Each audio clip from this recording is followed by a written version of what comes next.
পূর্বাভাস মতোই ঝেঁপে বৃষ্টি হচ্ছে দক্ষিণবঙ্গের জেলায় জেলায়। সামান্য কমেছে তাপমাত্রা।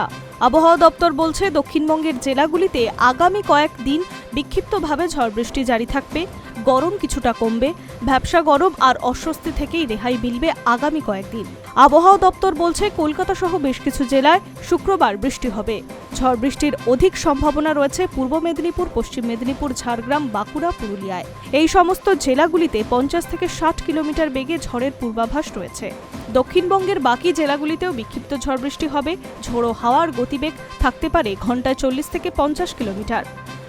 শনিবার বজ্রবিদ্যুৎ সহ ঝড় বৃষ্টির সম্ভাবনা রয়েছে দক্ষিণবঙ্গের জেলায় জেলায়। শুক্রবার উড়িষ্যা এবং পশ্চিমবঙ্গের উপকূল সংলগ্ন সমুদ্রে মৎস্যজীবীদের জন্য সতর্ক জারি করা হয়েছে।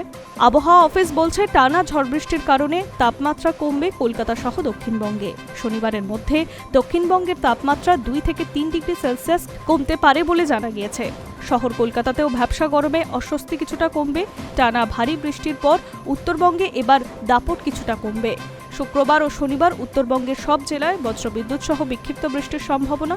দার্জিলিং, কালিম্পং, জলপাইগুড়ি, কোচবিহার, আলিপুরদুয়ার এবং উত্তর দিনাজপুরে বৃষ্টির পাশাপাশি ঝোড়ো হাওয়া বইতে পারে, থাকতে পারে ভারী বৃষ্টি। বুধবার পর্যন্ত উত্তরের জেলাগুলিতে বিক্ষিপ্তভাবে হালকা থেকে মাঝারি বৃষ্টির সম্ভাবনা। Hi news network.